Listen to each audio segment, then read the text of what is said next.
The producer dropped off, so then it was just me, Miles, and Shy. And this was the point where we were kind of like, we found something. It kind of clicked. Like, it didn't matter who I connected with.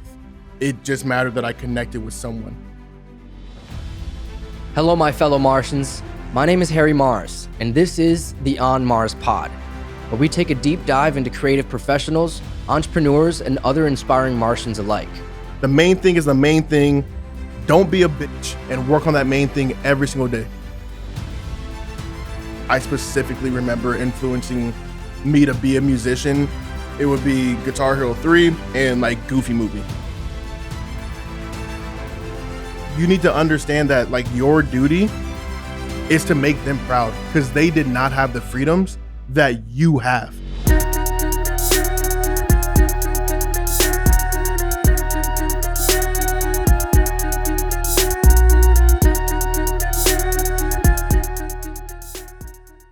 Hello, my fellow Martians. Today on Mars, we are joined by a songwriter, a producer, and the bassist in the band Prime Society. We got Reid in the building.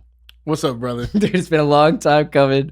So we had Shy on in May of 2024. So we've been wanting to have this episode for a long time now. So when he rolled up, he's like, I'm so excited to be on this show. And I'm like, yes, I'm so excited to have you. Stoked. It's been a long time. I'm man. stoked, bro. Yeah, Yes. it's I don't even know the first episode that I saw of you, but I know that it's a long time ago, and you didn't have, it was like, must have been when you first started. Yeah. So it was a long time ago, and I just remember it looking so goddamn official. No, thanks, And man. I was like, I gotta get on that. This is awesome, bro. Like, you know, for the stuff that we have, you know, here in the city, in the valley, it's like not a lot of people take their time to make something as awesome as they can, you know, as awesome as it can be, and feel like you've taken every bit of potential and like utilized it for this space, this show, yourself. Thank you, man. So kudos to you, man. No, I really appreciate those kind words, man. For real. No, it's like I take it super seriously, and I think it's one of those things that like if you don't love it, it's hard to maintain. For sure. So it's like because sure. I found like such a deep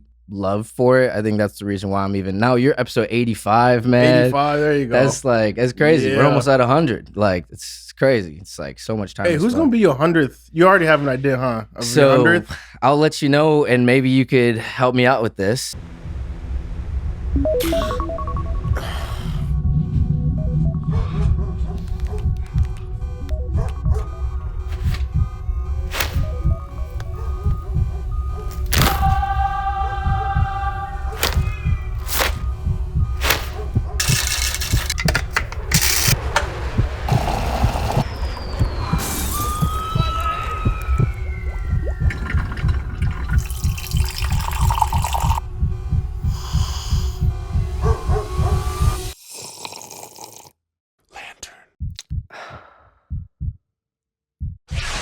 Today's episode is sponsored by Lantern Coffee, based out of my hometown, Grand Rapids, Michigan.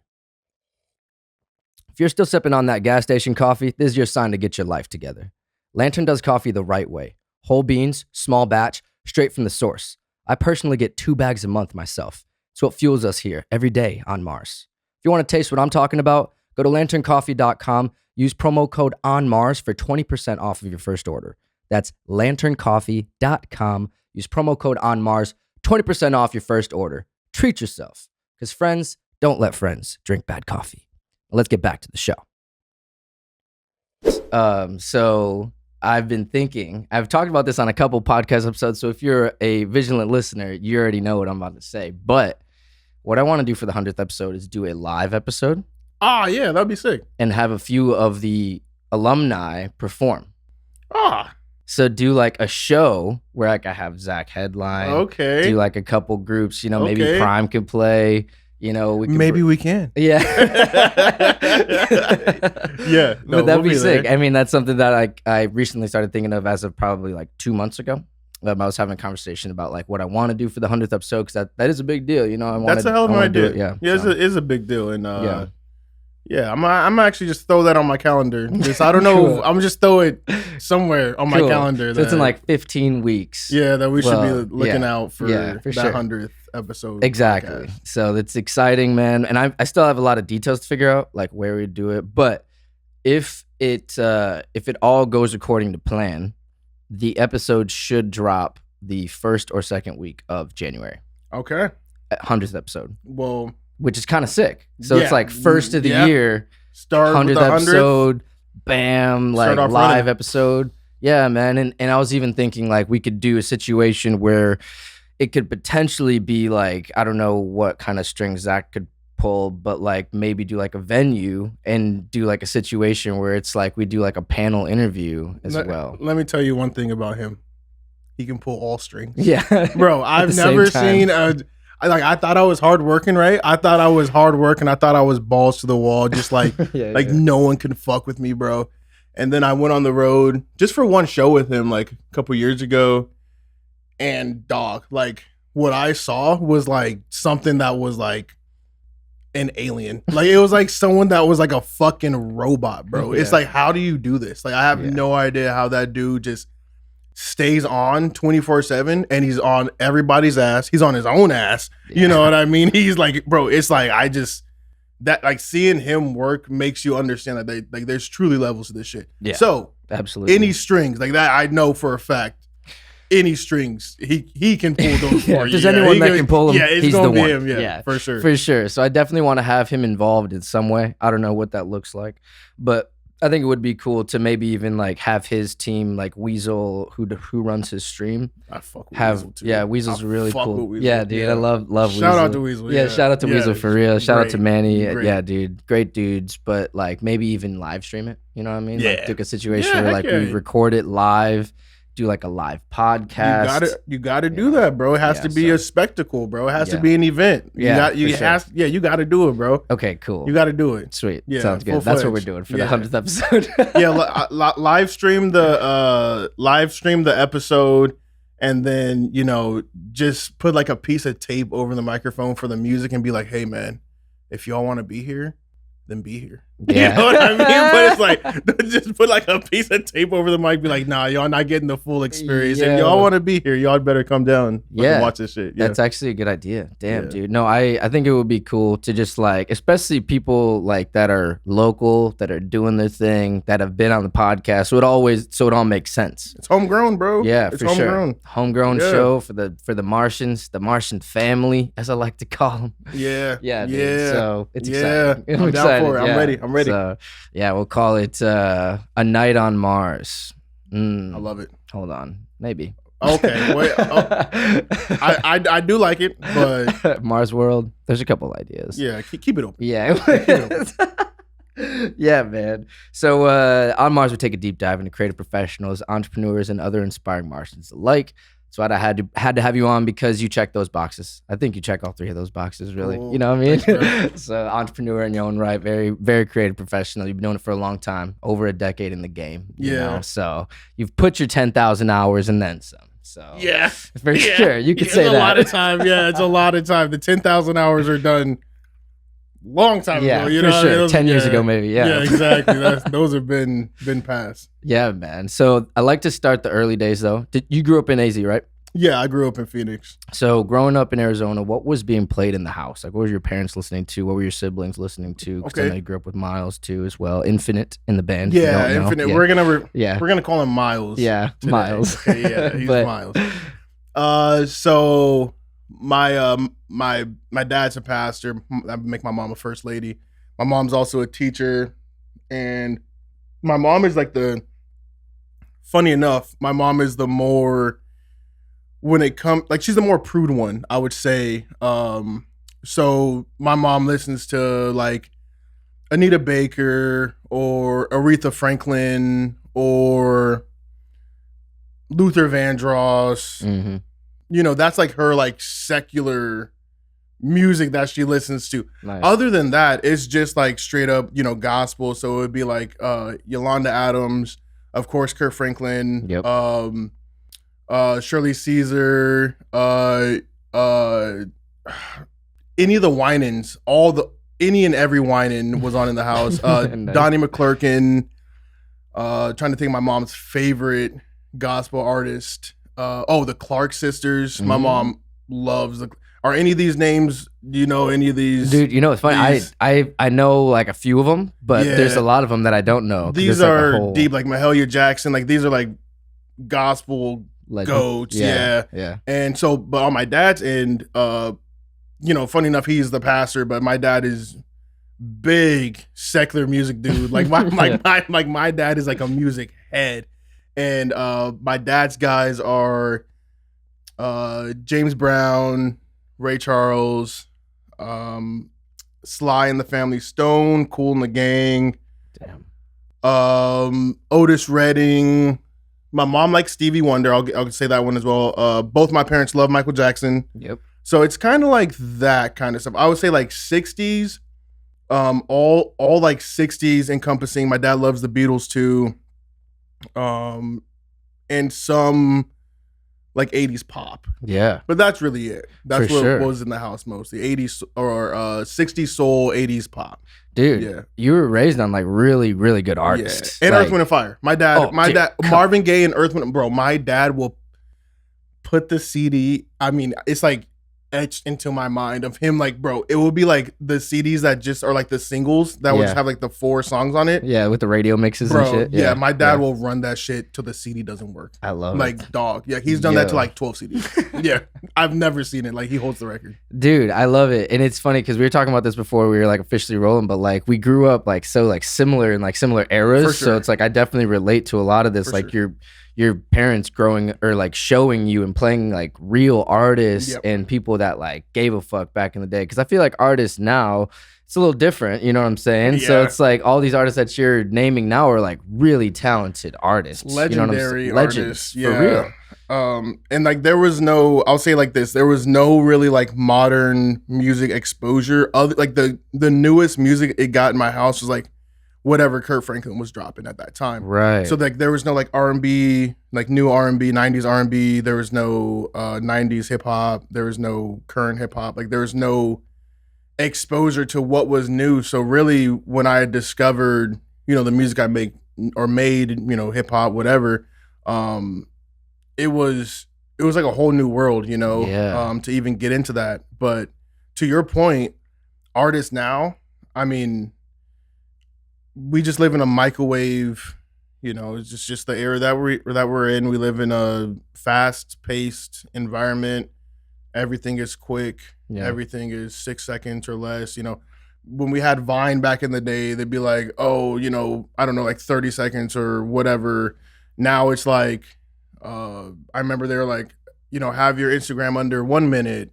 And then TikTok now, it's like, oh, have it under 30 seconds or have it under like 10 seconds now. It's like, it just gets shorter and shorter, as time goes along. So that also reflects on the art. The art comes and goes. Yeah. You see artists like blow up really quickly and then die out really quick. It's like very fast. It's microwave, bro. That's a good way to put it. Microwave. I will elaborate on one thing that I do have to say that is kind of on the topic. I also feel like the artists who are on, also promote that kind of like negative, like that microwave kind of music making, like all like the rappers, like Young Thug, for example. I remember him saying like something like, if I don't like a beat in like 3 seconds, I'm turning it. Or if I don't like a beat in 5 seconds, I'm turning it. And it's like, well, now you have a whole generation of dudes who are just like thinking like that. Yeah, who are just like clicking through people's like life's work. It's like, that's why I stopped making beats. It's like, how many songs, the songs that you love probably the most, let's just take Africa, for example. That's a song that hopefully everyone fucking loves, right? Sure. And knows and loves. That song's a journey. Yeah. Could you imagine like someone listening to that for 3 seconds and being like, nah. Right. It's like, bro, like what? Like that. You didn't even get through the intro. So it's like, like it's being passed down now from like the artists who were the young artists. Like it started with Lil Wayne being like, I'm putting out like 90 songs. And like that works for Lil Wayne. I love Wayne. Think he's awesome. But then it gets passed down to Young Thug. Now Young Thug's in his mid-30s. Now he's going to pass it down to, you know, whoever's in their 20s coming up, they're gonna come up and it's gonna just keep getting. That's a good point, dude. Yeah, I guess I didn't even think about that. Like Wayne back in the day, even when he was at his height, when, you know, like when it wasn't like the Young Thug, when Young Thug didn't exist and like SoundCloud rap wasn't a thing, when he was like one of the only ones really doing like auto-tune rap like that, other than like T-Pain, and T-Pain was really singing. But either way, like Wayne was known for like recording like 15 songs in a day or something like that. And like that was his thing. And people like, oh, his work ethic is crazy, da da da.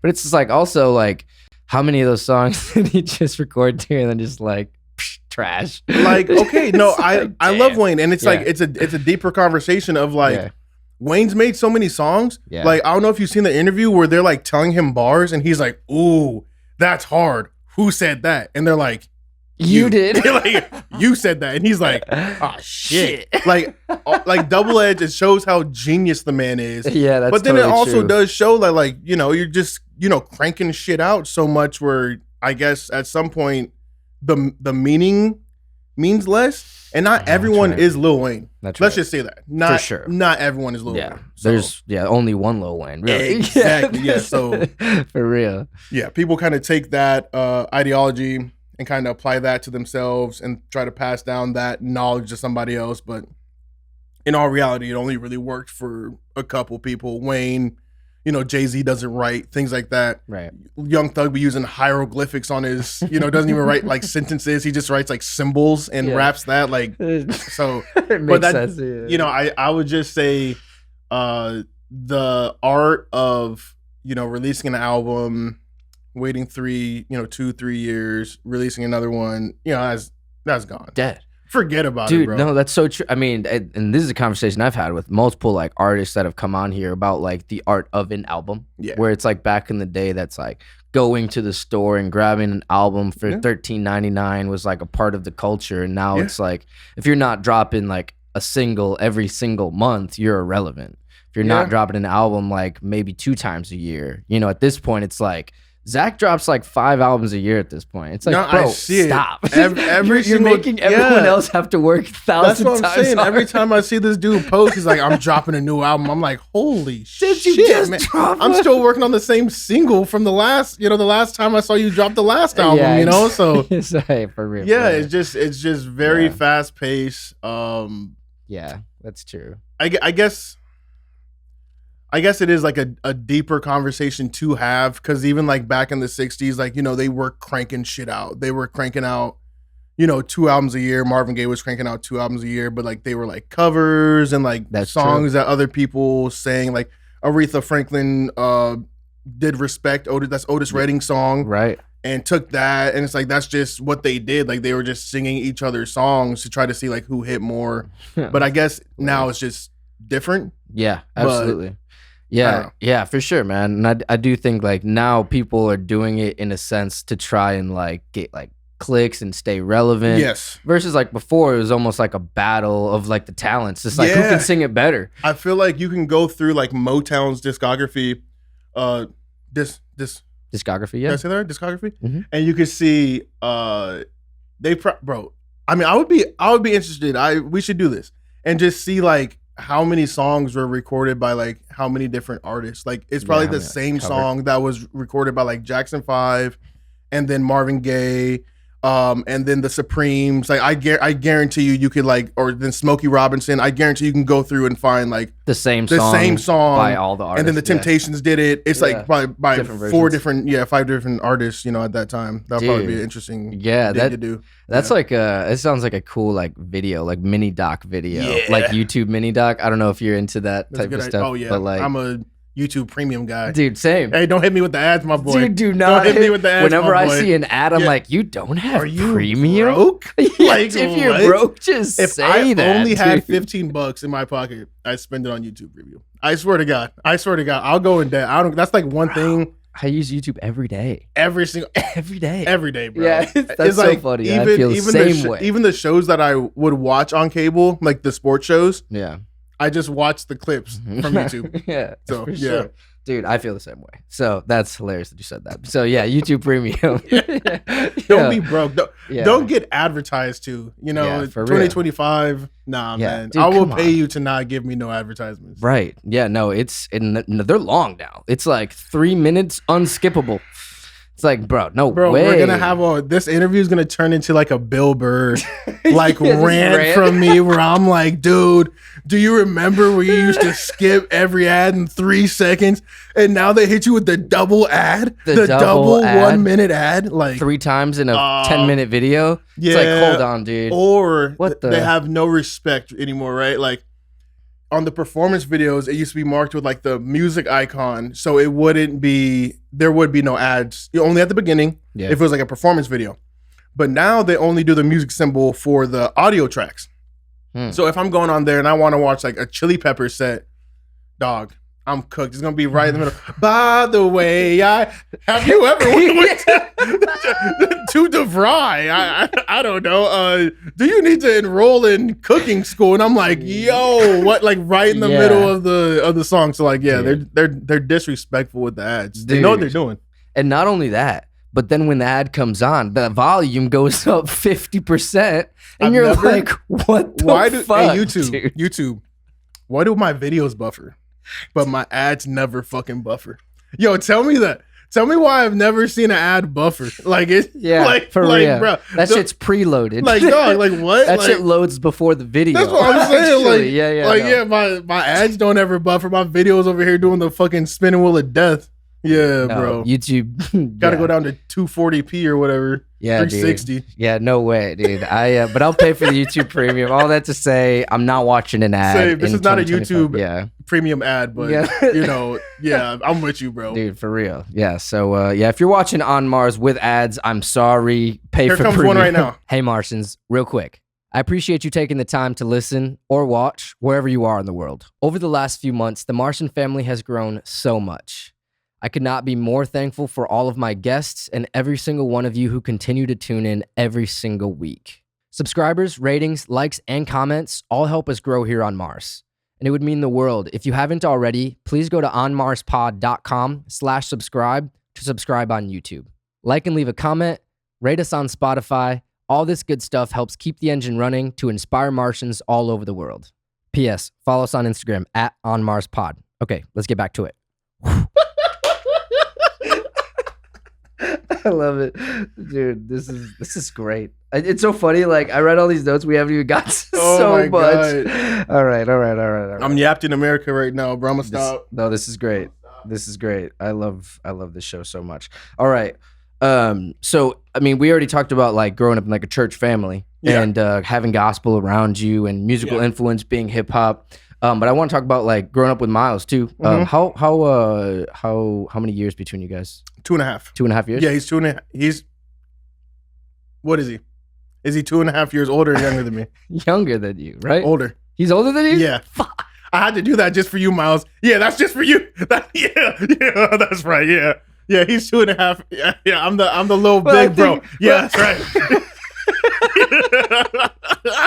I got him. I'm sorry, Miles. I'm sorry. But hey, that's a compliment to you, Miles. Like, dude, he's 2.5 years older than me. Yeah, he's my big bro. Nice, man. So did you guys grow up pretty close then? Yeah, like 2.5 years. That's not that. Nah, it's like the perfect amount of time for him to like find stuff out and then put me on, pretty much. So he's 2.5 years older, 3 grades ahead because he like skipped. He was like a brilliant student. Oh, hell like skipped first grade. So he was 3 grades ahead of me. Should have been 2, but he ended up being 3. So yeah, I mean we were close. We did everything together. Like we really all we had was each other because we lived like far in the west side and we went to school. I want to say it's like off like 75th and Osborne. So it was like a 45-minute trek for us to even get to school. Damn. So like we're not like hanging out with our school friends, after after school and stuff, because we live so far away. So really we had each other, and the fact that like we grew up in church together with our parents running the church, always at church together. I mean, like literally everything. We had basketball together, I played 2 years higher than my age. You know, couldn't even score points for like 10 years. You know, I played ball with him. We went to music school together. I mean, the same exact childhood. Damn, that's like awesome. we were like, yeah, inseparable. Yeah. Yo, I mean, it's amazing that you were able to kind of like keep that relationship now into your almost, you know, you're almost 30. Yeah. He's like in his 30s. No, that's sick, dude. We're old now. Yeah, we're old now. We're still. I mean, we're still doing it, and for sure. You know, it gets harder because life does life things and tries to, you know, separate you and stuff. But you know, it's good that we have the band. I mean, the band it forces us to be close. You know, I have to see him all the time because I work with him. So you're business partners essentially. It forces the relationship. So it is it's a beautiful thing. Yeah, dude, I love that. So growing up, you guys are you know, you're listening to the same music, and I mean, obviously, because he's the rapper in the band. If you guys don't know, he's the MC in the band. So was that always something that like he always kind of had that like bars? Were you like a rapper as well? By the way, for sure. So I definitely have rap dreams. Like I always will have rap dreams for sure. But growing up, he was the rebellious one in that aspect. So he discovered, I think he discovered what Kanye and Ludacris. Fire. And that was when I want to say I was I think I was in first or second grade. Oh, and then Indie Club was huge when we were growing up. It was on the radio. 2003. Yeah. So he was it 99.3 at the time? Yeah. Or 98.3. Yeah, 98. No, was it 99? I forgot what it was when we were growing up. Yeah. But he discovered the rap station, and then I remember because in our parents' car we had the back little audio center, so we would plug in our headphones and we would be listening to rap while our parents are listening to whatever. But like they didn't know. No way. Yeah, because so you could switch the radio in the back and have a totally different channel. Yeah, it had its own little thing going on back there. With like little entertainment. Jacks. Yeah, little headphone jack. So we plug. Man, those cars like ahead of its time. Now we don't have shit. Yeah, it used to be like little mini TVs and shit. Bro, yeah. Bro, we had it's like a minivan. We had a cooler in the middle where my dad would put ice in there.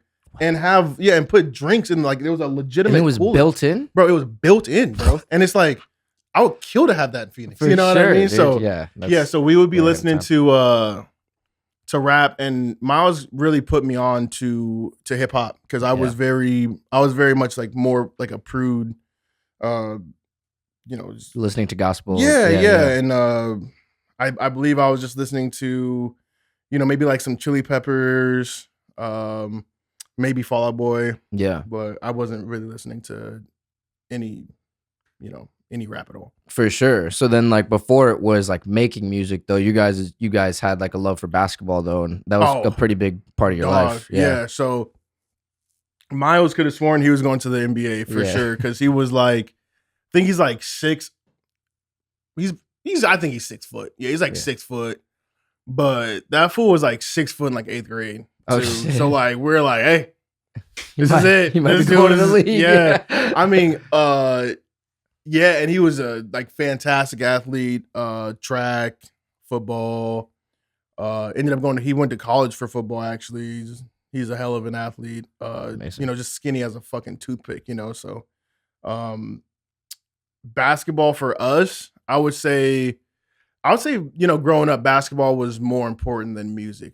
Because music was something that, like at least when we started playing, like listening to music is one thing, but you know, having to play music, that was more of a chore. Yeah, for us at the time. You know, and it's not as fun as playing, you know, with your friends or games essentially. Playing games. Playing games. Yeah, dude. But yeah, basketball is like, I could teach a music class and I could teach a basketball class. Like I could coach. Yeah, so it's like I could. Yeah. Still to this day, that's a big passion of yours. Yeah. I probably hoop 4 times a week, bro. And like, really, that's still not like, I don't think a lot of 29-year-olds are out here. I mean, there's obviously some I see them when I go, but like, I probably hoop 4-ish, 3, 4, 5 times a week if I can. Dude. As many days as I can, I'll go play basketball. That's really good. I mean, that's also good as you get into your 30s too, to like keep that like regiment of like a cardio health and having fun, and like it's a mental game too. So that's like that's a good practice to have. I feel like it helps us look young, and like dudes who are our age, you know, you start seeing how other people, you know, you start seeing how other people our age look, and you're like, ooh, I can't. Ooh, I'm gonna keep moisturizing. I'm gonna keep hydrating. I'm gonna keep running. So that's like we're us, you know, we don't look our age. We're freaking obviously genetically blessed, but obviously, you know, the things on top of that is like, yeah, I'm not gonna stop running. I'm not gonna stop drinking water. I'm not gonna stop using sunscreen and lotion. Like that's like the lessons that I've just learned in my young life. For sure. Yeah, to keep this. Hey, you're dialed. This mug up, you know? This mug up. Dude, you should hit Zach up to run some pickup games, because that motherfucker plays a lot. Dude, he's short. He's going to be running Dude, I'm 225 pounds. This dude's going to freaking Speedy Gonzalez around me, bro. Like, there's I've seen him, like, pull up from half court. Yeah, he's a shooter. Yeah, you know, You know what? Fuck it. I know where he lives. I'll pull up to the yard right now after this. Zach, I'm coming to the crib right now, bro. We running hoops in the backyard, bro. Fuck it. Yeah, we're doing that shit. Dude. Run ones. But that's like one of those things too. Like he also does that, and like I don't know how he fits that. Like he hoops probably same, 4 or 5 times. Like how do you fit that in? But like when you're dedicated to the shit, and a big theme of the Shy episode was like dedication to the craft, and that's like it's funny as I was listening back on it, but in prep for this episode, it's like that shit's just necessary. That's almost like barrier to entry is like having a dedication to the craft to like make sure you make it happen by any means necessary. You want to know something else? That fool's mad competitive. So it's like, dog, if he can't get that shit out in the studio, I guarantee you he's getting that shit out in the court. And same with me, like, bro, the number one thing that I try to do if I'm playing with people I don't know, I try to scope out the friendships. You know how we were talking about these deep, you can just tell when people are meshed in friendships. Mm-hmm. Yeah, I see them. And what I try to do with my homies, man, I try to fuck that friendship up. Yeah. I try to bust their ass so bad that they, man, I told you to guard that nigga, man. Why didn't you step up? Man, put a hand up. And I'm like, yes. Yeah. Yes. Like, bro, just break them apart. Nothing is better than just seeing two friends go at it because I'm busting their ass on the court and they didn't expect it. Like that. So part of it is just like being a competitive person. For sure. You know, it doesn't hit as much as like, you know, when you're lifting weights solo or like even doing like boxing and stuff like that. Like, like, nah, I need some competition. Let's go. Let's see who's the better. Yeah. And I love that you bring that up. It's like the love of like competition in a sense. Love it. Where it's just like, that's also can come into play when it comes to music. But then also like, I wanted to talk about something that I know you have, you love video games. Like Fight Night growing up, you know, obviously Madden. I played like Madden 96 on the freaking PS1, like way back. So growing up, it was a big part of your life. Like you and Miles probably playing like growing up. Yeah. Oh yes. That was I was gonna say because that's like a competition, big thing. I remember for like a good like 5 years, we had a book that we would just keep tally in who would win what game. Like we would just do that, and like that was so important to us on like who won this 2K game, who won this Madden game, and like even our parents like would love the fact that like we're just, you know, playing these sports games and going at it too. But you know, even like MLB The Show, I literally just started playing GTA 5, and like how old is it? Like 13 years old. Yeah. So game. So I just literally started playing the story mode. Like it was on sale for like $15. Nice. I bought it. And PlayStation? Yeah, nice. PS4. I can't justify PS5. I can't justify that when I put in like 16 hours a year. Yeah. On, you know what I mean? On the PlayStation. So I can't. Sure. If anyone wants to gift me a PS5, I definitely want one, but I can't justify in my old age. For sure. It's a wrap for me, my boy. Yeah. It's over. In those days, did you play Guitar Hero and Rock Band and all those too? Yeah, absolutely. Yeah, absolutely. I wouldn't play guitar. Like I wouldn't be playing guitar if it wasn't for Guitar Hero. Yeah, like straight up. Like Dude, there's no. I feel the same way. Yeah, no. Like Guitar Hero 3 was probably the most influential game to like. There's like certain forms of media that like I specifically remember influencing me to be a musician. It would be Guitar Hero 3 and like Goofy Movie. Like those like two pieces of like media. Hell yeah. And like I think same thing with freaking Zach because he has like the whole like power line thing with Goofy. Yep. But like Guitar Hero 3, Rock Band, even Juan just modded out the PS2. Juan's the keyboard player in Prime. Wonton soup. There you go.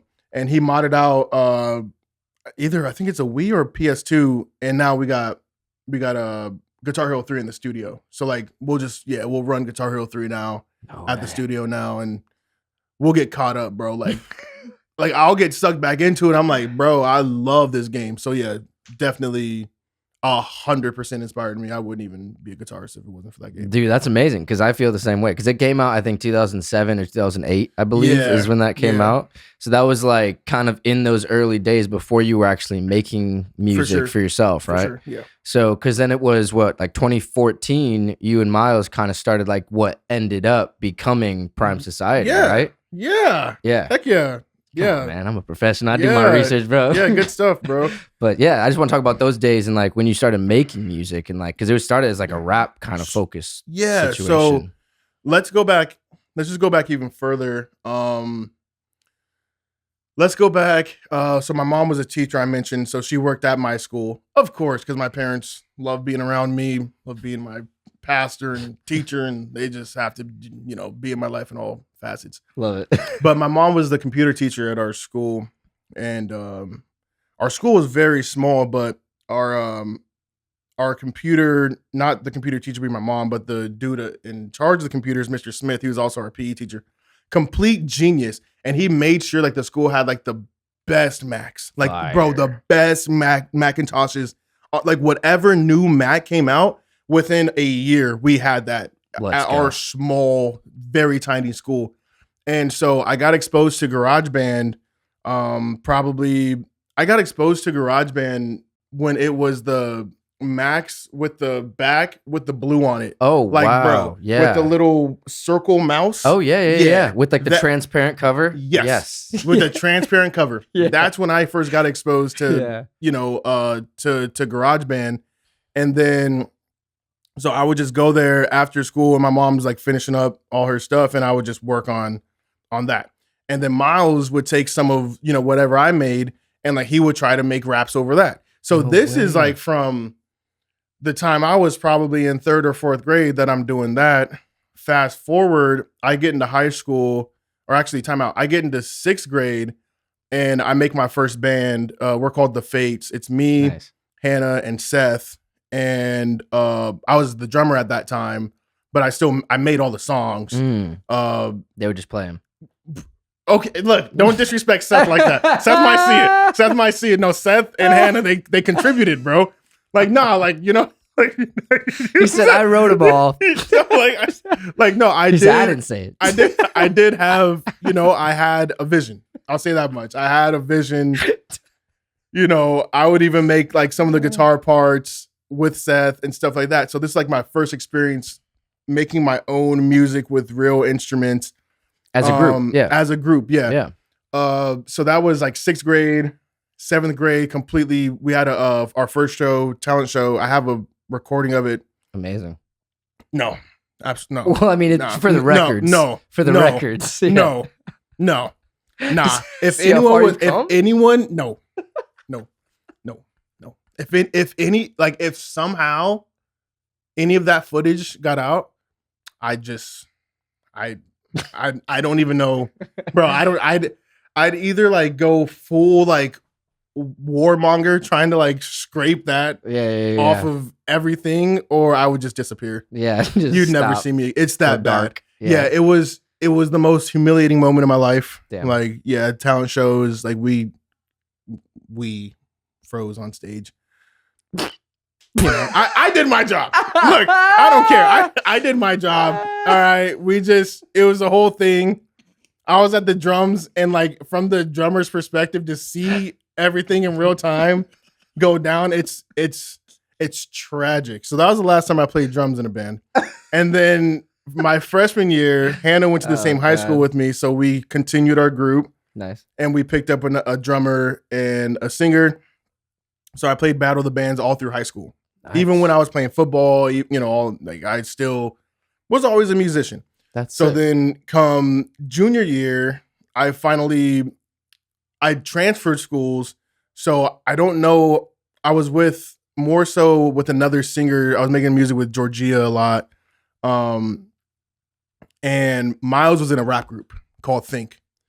And this rap group has a bunch of like Phoenix local rappers like Nutter Tut, Dante Payton, Julius King. I don't know if he goes by that anymore, but it was all of us at the same high school in the same rap group. Wow.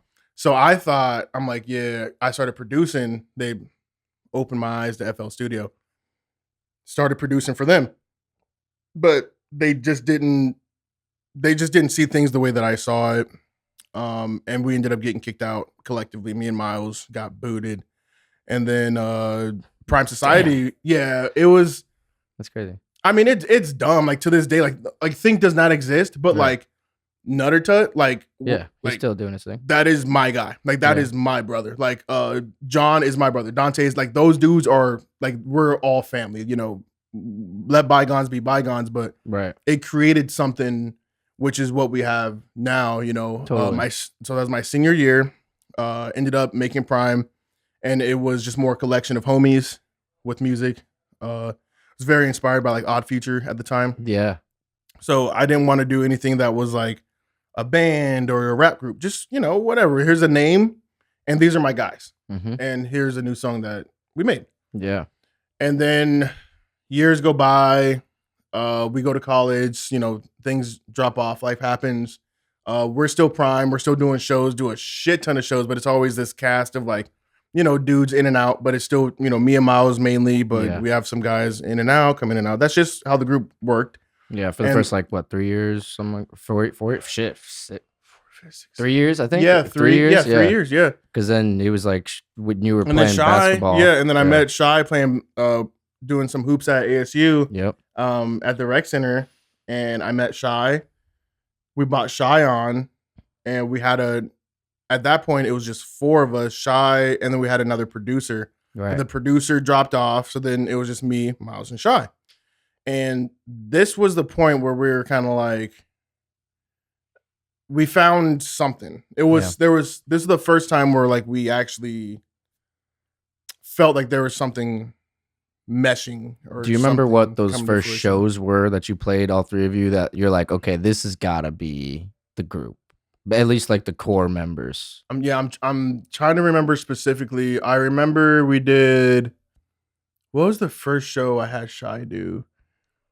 I want to say it was either at, I think it was at Pub Rock.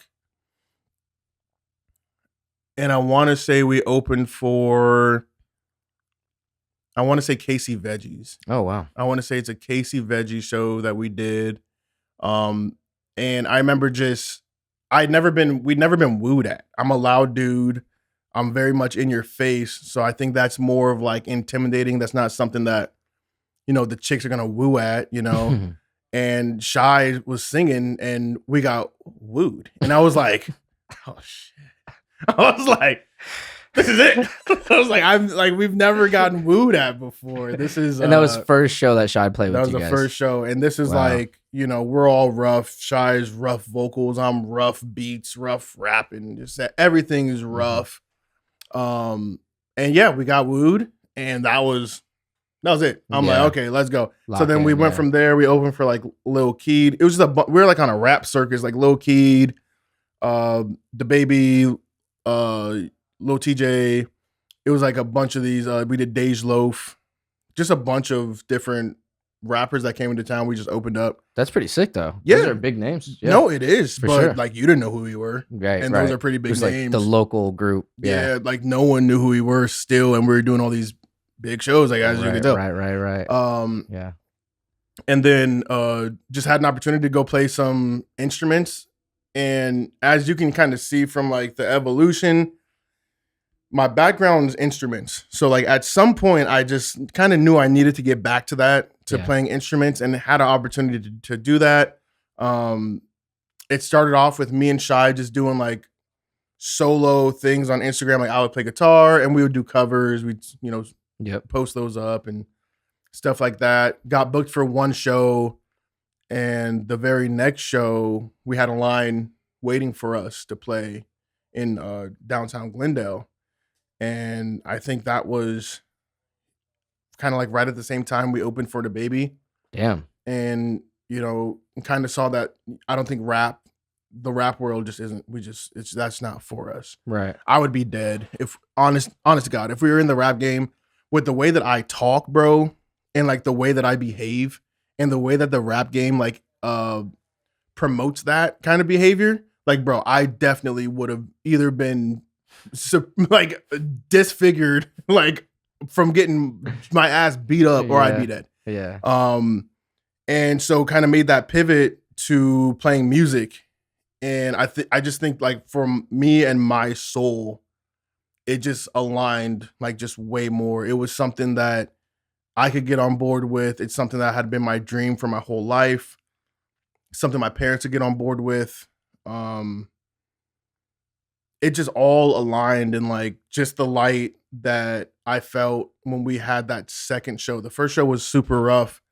But that second show that we had where I was playing bass, I just knew I couldn't go back. Yeah. So from that point on, we never performed as a rap group again. Damn. Yeah. So then built out the band. When you're playing those shows, was that in the same time when you're doing the shows with, I think it was Reese, the comedy shows? Those are the shows I'm talking about. Okay. Yep. Yeah. So it was the first show. Reese goes, "Hey man," he's like, "You guys can do anything.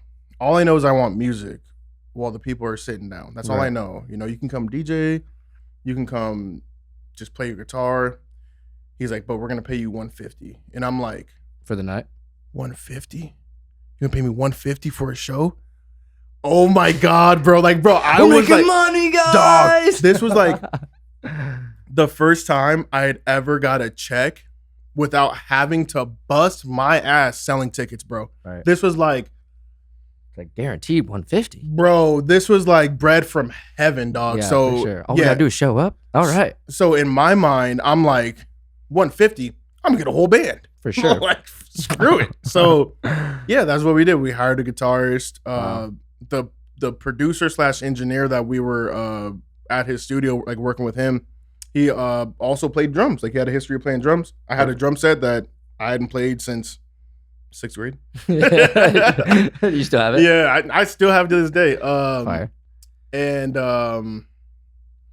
yeah, I mean, played that second show, and I just remember the reception from, because the crowd was mostly old people. They're all like 65 plus, 60 plus. Oh, interesting. Yeah. So it wasn't our crowd. And I think that was the thing for me where it's like, it kind of clicked. Like it didn't matter who I connected with.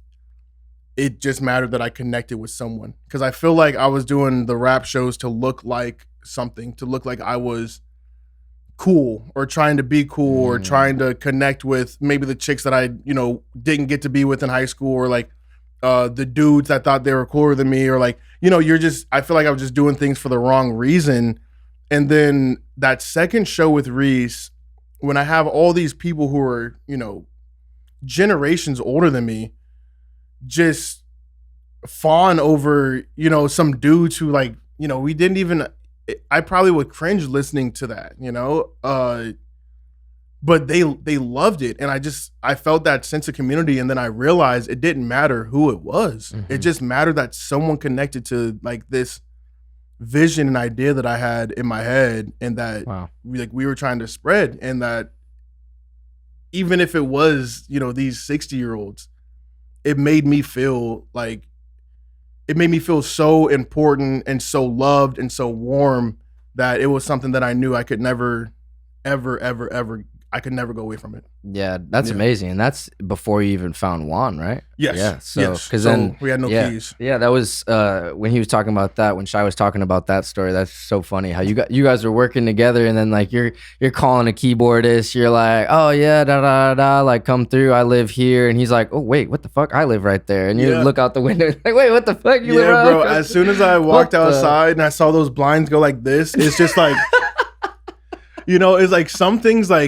some things would be in a movie and you'd be like, yeah, this is fake. Yeah. Like it's like, that sounded like when that shit happens in real life, like, it's God, and that you absolutely have to capitalize on that. Yeah. So essentially from that first session, he was in the band. Yeah. Like, it didn't matter. Like, it wasn't his choice. Yeah. It wasn't my choice.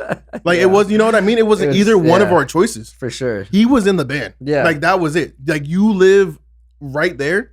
You went to the same school I went to. Like, we have the same musical background. Like, he's in the band. Yeah. It's a wrap. Like, it's not even a conversation. I don't even know if we really had a conversation. Just like, all right, sounds good. We'll see you tomorrow for practice. All right. Yeah, because I think so. After that first session, I was like, hey, you should come jam with us. I think we're having practice. It had to be like tomorrow or within like the next week. It was a very quick turnaround from that first session. So all the guys are over there and we're playing, and Juan plays these 2 chords. And we all start playing along. Shy says, I don't give a damn if you got a man. And that ended up being our first song that we released as a band. Wow. So like all these songs, keep in mind, we were working on a band project without him. Yeah. Those songs are gone. like it's like those songs we started a new album. They don't exist. Yeah, like those songs, not one came out. That's crazy. But the song that came out was the song that we made a week after I met Juan, after we had spent all this money and done all, and essentially kind of just tie things together. That 150 that I made from those shows, I spent that on studio time to get this album made. Wow. The one that you ended up scrapping. The one that I ended up scrapping. I'm paying Andre to come to the crib. Andre's giving me a great rate to mix all these songs and master these songs. And I have the right setup. I'm spending all this money, the money that we have. None of it came out. Yeah. The only thing that came out was I Don't Give a Damn. And that was made after. Post Juan. Yeah. Yeah. I mean, but like in a sense, that was like the missing piece. Yeah. Like Juan was like the missing piece to make Prime Society who it is and what it is today. Yeah. That was like the last thing. That's it. Yeah. And even to this day, like, I made Prime, and it's really just a name because I've said this before, but I've tried to change the name several times and they just won't let me. Like, it's like I've tried to change the name. Too far in. Yeah, it's like I try to tell Juan and Shy, like this is your band, like this. I know that things happened before you got here, but they really didn't. Like I really want you to know, like, we just got a bunch of bullshit out of the way, before you got here. But this is your band, and I want you guys to know that, like, if Juan left, I'm not sure that we could continue. I'm not sure it would be like the same how it was back in the day where we could just have a bunch of dudes and just, make do with it. Yeah. If Shy left, I don't know what we would have. Right. So like every single member that's in the band, like it is their band, and like I don't know if the band could exist without them. Yeah, totally. I mean, that's a great way to put it. And I think that those are the best groups. Like when you pull one person out that doesn't exist anymore, it's just different. It's not the same. Like if you try to, I mean, we talked about these guys, the neighborhood. Like there was allegations with the drummer Brandon Reid or whatever his name was, and that totally. The band is done. They can't come back from something like that. Maroon 5, their drummer, produced all their tracks on Songs About Jane. I guess he had like Tommy John or some shit, and he couldn't drum anymore. Maroon 5 has been a shell of that band since 2003. That is like, pretty bro, crazy. Since that album came out, they have been a shell of that band. And that is one member that you don't even see. That is the drummer. And for 20 years, they have not been able to recapture that. So it makes a big deal, bro. For sure. Yeah. I mean, when you find the right group, it's like lightning in a bottle for real. And it's like it's so cool that you guys were able to find that. I mean, and have the time to lock in like that too. I mean, because you guys kind of really all came together right before COVID too. Yeah. So it's kind of like when COVID hit, you guys had no choice but to just lock in and just play music and write together and just jam, and no shows going on. It was a blessing in disguise because, obviously, that was obviously a scary time. Looking back, it was pretty scary, pretty horrible for sure for a lot of people. A lot of lives were lost. Yeah. I was working in insurance at that time, and I got my license. I was making pretty good money, and my buddy, who I was telling you about, he had gotten a job to go work for the MLB out in Philadelphia. And he was my roommate at the time. So I was moving with him, bro. I was gone. Like I put my 2 weeks in, quit my job. And I was supposed to move. I had my flight actually out to Philadelphia I'll never forget it. It was on April 3rd of 2020. Oh wow. Yeah, that's like a month after the shit hit the fan. Dog. So I remember it being like April 1st. They like sent me home from work and was like, "Yeah, no one's coming back. Yeah, like you guys just working from home." And my flight got canceled, and like everything went to shit. Right. And I'm like, bro, no. Right. I'm supposed to be on the East Coast. Like, I need to make this ready, work. Yeah. I need to make this work. I cannot be in Phoenix. Like, whatever. I had someone taking over my lease at the house. Like, bro, everything was already in. I was mentally, bro. Yeah. I was done. There. Yeah. I was there. I was not here any longer. And you know, if that would have happened, I would have never met Juan, and this band would never be a thing. Because I was going by myself. Like, no Shy.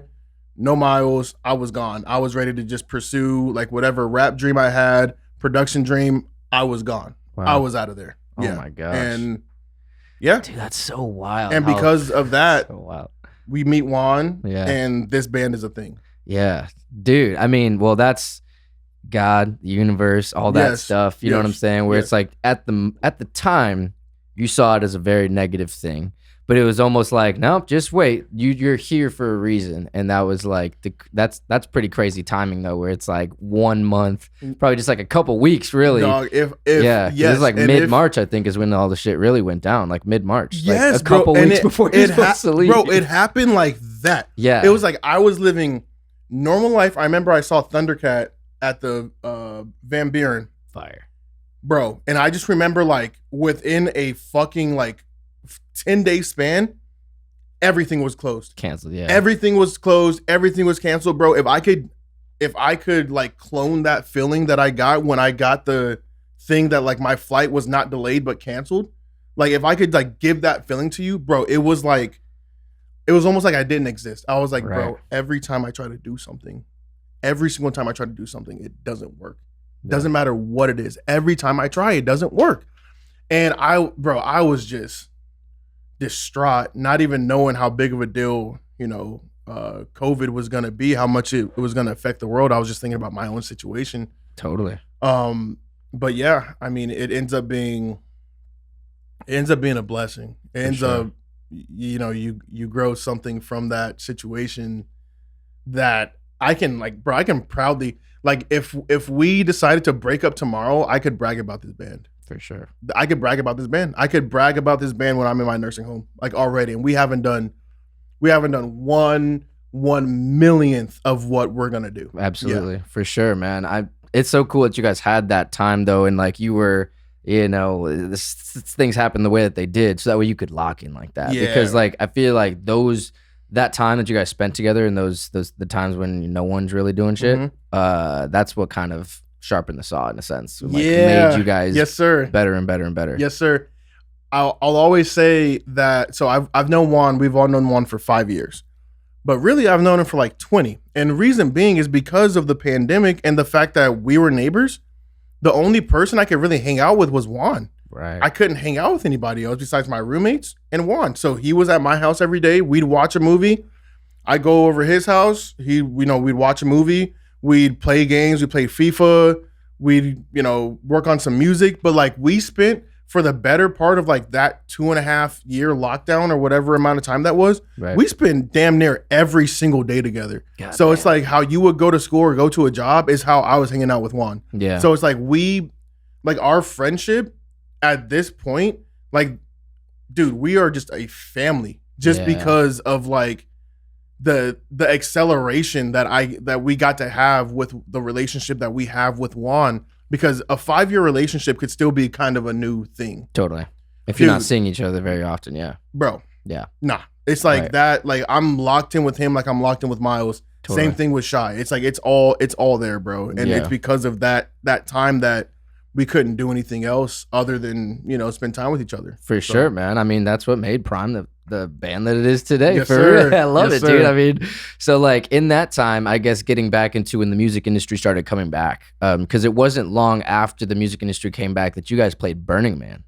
in 2022, right? I think. Yeah. So we did crazy. So we did like a spoof Burning Man. They did an online thing that they were trying to figure out with like. This was the time with the goggles. Remember when the goggles were like the biggest thing on earth, like the meta goggles? Yeah. So they tried to make this meta universe in 2020. So we did like a live stream Burning Man set. During COVID. During COVID. Oh, wow. Yes. And it was just like, I guess, live streamed out with the camp and people were just online. But we ended up getting like a shit ton of like support from like this live stream set that we did. And like this is something that like we ended up pulling off at Off the Cuff, the same place where we had the comedy shows with Craig. Shout out to Craig. Yeah. And Zach, and like they set everything up for us so we could have a live show and stream it directly to the phone.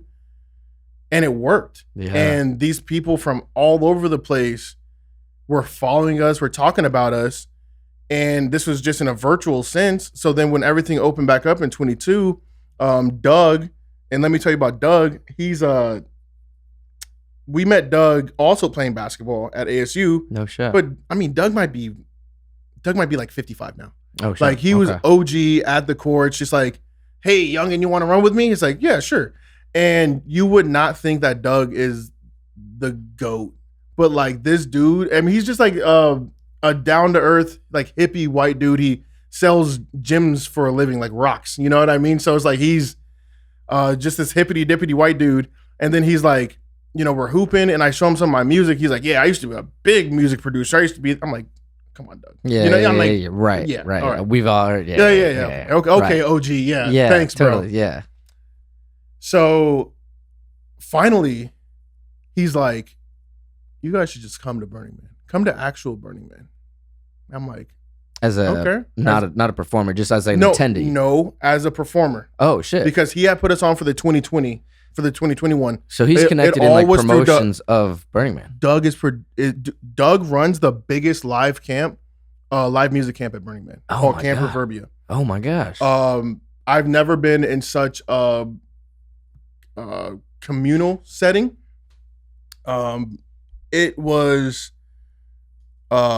just absolutely life-changing. I think being at Burning Man, we went in 22, like you were saying, being there, seeing people from all over the world now, seeing these same people like, hey, I saw you in 2020 on the live stream. God damn. Like, that's crazy. Cool. Yeah, excited to have you guys. Fucking awesome. Yeah. And we're playing everywhere, and people are following us everywhere, and people are knocking at our RV and asking us to go play at their camp, and, you know, what's our schedule like? Hey, we bought the truck down here. Can you guys just ride with us real quick and do a little setup here just to get some people up here? Yeah, sure. Okay, that's fine. So we would just go. It was like this 5-day span of us just playing a set. Hey, you should come over here. Okay, cool. We ride our bikes like little kids, and then the people will be behind us, riding their bikes behind us. When we go to another place, we play again. And these people were acting as if like they discovered the Beatles.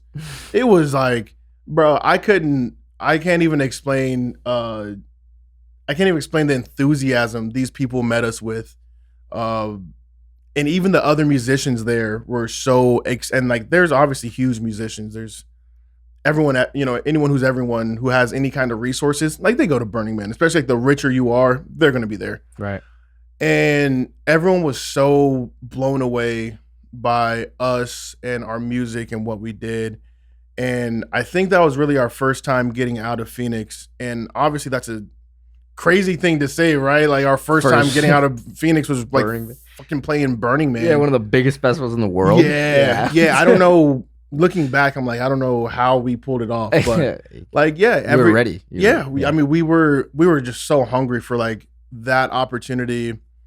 And yeah, it's if you ever get a chance to go, I don't think we'll ever go again. I don't think it'll ever happen for us. Like it will test you as a man, as a person.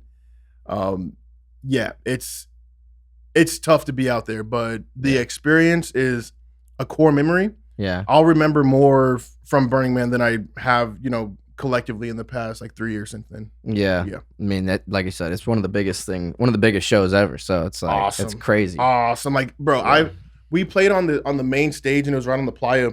And I mean, bro, as far as the eye could see, like there was people. Like, I mean, like droves of humans where like they look like ants. I'm like, this is nuts that like these people are out here passing by us, listening to us, giving us a 1 second of their ear or attention. It was completely life changing. There's us before Burning Man and us after Burning Man. There's 2 different bands. Totally. Yeah, 2 different Dude, bands. I love that. I mean, that kind of, I guess in a way calloused you to when it comes to like playing live big shows because you're like, well, we fucking played Burning Man. So it's like, we got this other little Rebel Lounge show. It's like I've played to, dudes with they dusty dicks out in tutus. You know what I mean? When they say like, my bad. When they say like you should imagine everyone like naked. Yeah. That was pretty much Burning Man. Of like everyone just being butt ass naked. Everyone just dusty. Yeah. I've played to these people. I could play to a bunch of normally dressed, sober human beings. Nice. Yeah.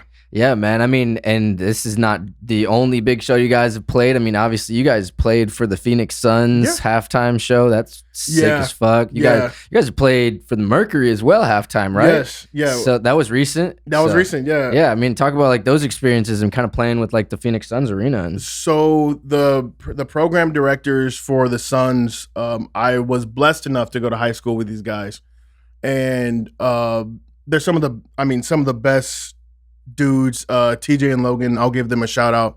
Shout out TJ and Logan. I mean, dude, to even have, because it just comes down to trust. Yeah, that's all it comes down to. It just comes down to trust, and these guys just trust us to just go do us. And essentially, the Suns won at the beginning of the year. That was very well planned out. They told us because we had done something for the Suns before during the playoffs, but it was a home rally. Gotcha. So the team wasn't there, but the people were still there when they're doing like the Rally the Valley things. Boom. Yeah. So they gave us 10 minutes for that one, so we started preparing 10 minutes for the one in January, and then they go, like I think the day before, Logan's like, "Hey man, just want to let you know you have 5 minutes," and I'm like, "Oh my god." Because if you have 10 minutes, you can squeeze, bro. I can squeeze 3 songs into 10 minutes for sure. Let's just mash it up. Go 1, 2, 3. Right. We're good. You got 5 minutes. You got 1 song. Really? You got 1 song to all these people to sell yourself. Like, this is it. You got to choose the right song and you got to play it correctly. Yeah. So we did that, and what song did you guys pick? We did Coffin. We did Coffin. Classic. I think that is. Because we had a lot of discussions on what song to pick, and that one has like our little bit of fan interaction. It was an incredible feeling because I lived at the Adeline at the time, right across the street from the arena. So we're all walking back to my apartment, and on Jefferson right there at the light, right off that would be like 3rd Street. People are stopped, and I mean the light's green, and they're like, "Yo, can you sign this hat?" Like, "Yo, you guys are what is your band's name again?" I mean, people are like, there's a line of people waiting to leave the Suns game.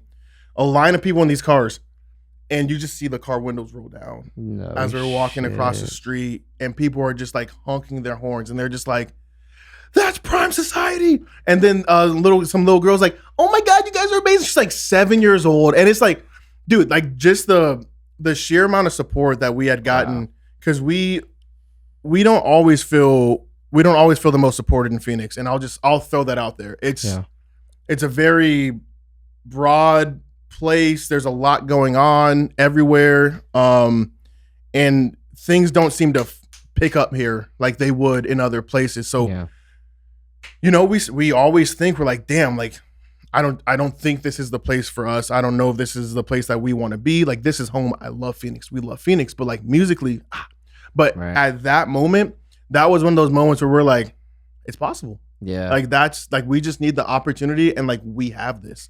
Yeah. Now fast forward to the Mercury event. That was probably a couple months ago. I want to say that was June, actually, when we got back from our tour in the Bay. Yeah. and they hit us up like 3 days before. No shit. but Logan and TJ, they freaking trust us. Can you guys play this? Let's go.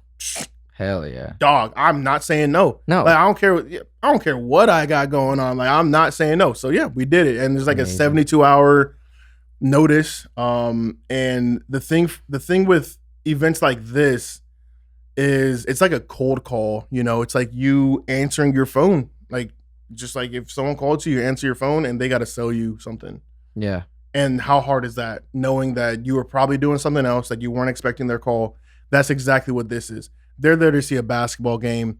They don't care about you. They're not there to see you. But you have 5 minutes and you have to sell them who you are. Every bit of yourself, every bit of what you guys like have worked for, all the hundreds of shows, you got 5 minutes. Yeah. Get it done. Yeah. Yeah. And I love that kind of pressure because with us, it just continues to assure us that we got this.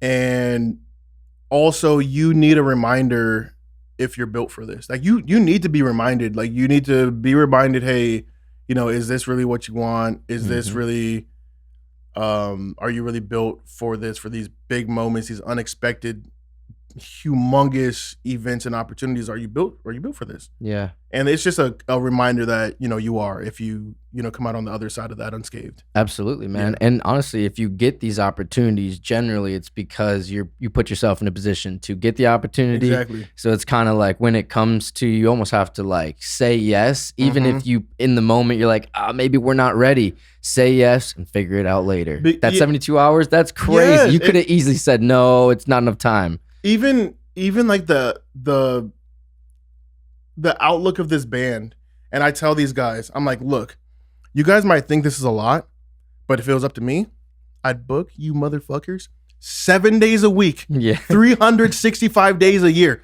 I don't give a fuck. If we could play every single night, I will book that every single night. Yeah. So with that kind of that kind of mindset that I've instilled in the group, it's like, hey, be ready, stay ready. Like, stay ready, be ready.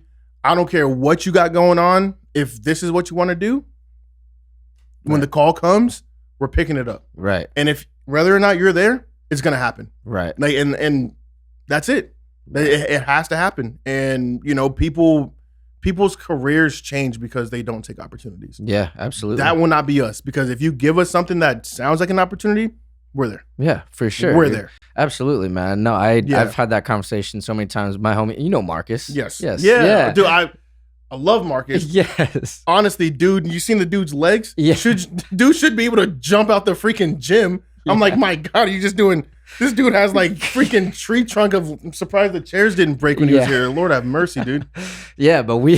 For sure, dude. He's always had those massive fucking... I'm like, you got a 50-inch vertical, bro? He's like, just like the coolest dude. Honestly, I'm like, all right, bro. He used to play ball. He used to play football too back in the day. But yeah, we always talk about saying yes to opportunities. You say yes and you figure it out. And it's like one of those things where we used to play in a band together. We've made a lot of records together where there's been opportunities where it's like, just like that, where it's like, we have to do something tomorrow, or we have, you know, this happening soon, and can you make it happen? Yes. Even if we don't think in the moment that we can, we're going to figure it out how to make that happen. You know what I mean? Yeah, 100%. And I feel like we have a sense of like the entitlement that we have as free people. We think that we're in control of things, but I think you need reminders that like you're not. You need reminders that like none of this is in your hands. Yeah. None of it. Not even like the clock in tomorrow. Like, we're just too used to, you know, schedule. This is what I do at this time. This is who I talk to. And it's just because we have the freedom to do that. But in all reality, none of it is in our control. So you need to be ready for every single curveball, every single slider, anything that's in the box, you got to swing at it. You got to swing at anything in the box. Period. So true, man. So true. Yeah, because you might not get that ball coming back ever. That might be the only good pitch you see. You're not waiting for a fastball. You need to swing at the sliders, the curves, the knuckles. If it's in the freaking box, you swing at it. The changeups, I don't care if you're ahead of it. swing at it. Yeah. You got to swing at it. Yeah, no matter man. what. I love it, dude. So I want to pivot into like the production side because you are like the main producer for Prime. Yes. And you have been from the beginning. Yes. So I kind of want to talk about your process a little bit, and when it comes down to like recording and writing and all that stuff, like what does that look like? What is you guys' dynamic individually when it comes to like those types of sessions? Okay, cool. So now with Juan in the group, he's much more of a technical engineer, so to speak, because I can engineer. I'm not that good at engineering. And so me and Juan, we kind of tag team the producing standpoints. Like there's certain songs that Juan really produced, and there's certain songs that I really produced. You can kind of hear the differences. Like if you listen to like ISO or you listen to Cream, right? They're all piano up front. Like these are Juan's babies where I, helped get these out. But then if you listen to like, let's say like Fake It, even like Bad Habits, or Let Me Find Out to an extent, like you can now kind of hear things where it's me because they're much more bass driven. Mm-hmm. So we kind of tag team our production, our producing duties. Yeah. And a lot of times what will end up happening is we'll be working on something. We'll just be working on an idea. A lot of times we don't have the idea or the song done, but we're just working on a idea. And Shy comes in and goes, I got something for this. And then it's like, okay, well, nice. Time to start making this into a song. So, we are very spoiled in the fact that we have a great songwriter. We're like, I love songwriting. I'm a great songwriter myself, but Shy does such a good job songwriting that I'm just going to wait for him to songwrite himself out, for him to hit some kind of writer's block. It hasn't happened in 5 years, but I'll wait for him to hit some kind of writer's block. And then I plan on that point to really start songwriting in the group. Yeah. For right now, my songwriting duties are more like, Shy, let's just switch those lines. Shy, let's just do the hook here, cut it off here instead of going forward. But like my songwriting now isn't necessarily like writing the hook. It's like more of a polishing. I'm like much more of an executive producer, figuring out the arrangements of things, and then also management, dude. I do like so much managing at this point where I'm, coordinating the studio session, who the engineer is, mixing and mastering, where are we putting this out? Can I get the artwork? Shy, can I get the lyrics? Like I'm much more of a bureaucrat, so to speak, in this band. And then so the fact that we do have Shy writing these amazing songs, it makes it super easy for us. I'll give you a quick example. Me and Juan got together last week and we made it's like a jazz-esque kind of loop. Okay. Probably goes for like, I don't know, probably 8 bars. And no drums. It's very out of whack. It's not quantized or anything. It's very out of whack. And I played it for Shy on Saturday. And he's like, can you send this to me? Okay, cool. Looks like we're going to have another song, like just off of that. So it's Shy makes our job very easy, where if we just have a spark, you can see it. Yeah, it turns into a running motor, within a month, if not less. Yeah, I mean that's the best type of group, where it's like you each kind of play your part, and it's like if you had to do everything, then it would the quality of the product would just by default be not as good because Juan wouldn't be able to put his expertise in the production. For sure. Shy wouldn't be able to put his expertise in the writing. And I think from any of your guys' standpoints, like if you weren't a part of it, obviously, like what the fuck would they do? You know what I'm saying? So it's like you guys all play a very important piece to what is Prime Society. I think that's so important, dude. We're personally, I'm very into collaboration. Yeah. I'm so into it, bro. I'm so into community. I'm so into like, I'll give you an example. So Fake It, if I sent you the original beat that I made for it, it would sound completely different than the record. And what we did with that, I made everything on that record. everything. And then I bought in a guitarist to play the guitar. I bought in Juan to play the keys. Yep. And then finally I show it to Matt, poster child, and I go, hey, I just show it to him, see what he thinks. And he's like, I have a lot of ideas for this, right? Now, this is a crossroads. This is a crossroads where a lot of people choose their way. Where Matt goes, dude, I hear a lot of things on this beat. Could I touch this beat? Fuck yeah. Hell yeah, bro. So Matt pretty much took all the ideas that I had on the original beat and reworked every single one of them. Like my original bass is on almost none of the tracks because Matt will take my original bass and just run it through a synth bass program because it sounds better to him. It comes back sounding like something I would never ever create, but it is still my idea. Wow. You get what I'm saying? So now we have this product that came from me, but in all reality, like this is produced by Matt. Like he's reconstructed this entire song to sound like the best version of Prime Society. There's things that he hears that I could never hear. Wow. And the fact that he could just take whatever, I thought I had a finished product. I thought it was done, bro. This is a hit. This is the one. I show it to Matt, it's not done. Right. Now I listen to the record that I thought was the finished product and it sounds like a demo. Wow. You know, it sounds like a rough scratch take compared to, you know, the record of Fake It that's out now. Yeah. So yeah, we are so into working with each other. And I know that kind of like, I guess is like, oh, you know, you're in a band, whatever. But like, no, like we're into it, bro. We freaking love working with other people. We love other ideas. It's not my idea over anyone else's idea. If Juan goes, hey, I'm going to take this part of your bass out, I'm going to throw a little bit of a fit because I'm like, come the fuck on, Juan. Like, give your boy a break. Like, let me get this running. Yeah. It's like, nah, it's not for the song. I'm just going to take it out. Yeah.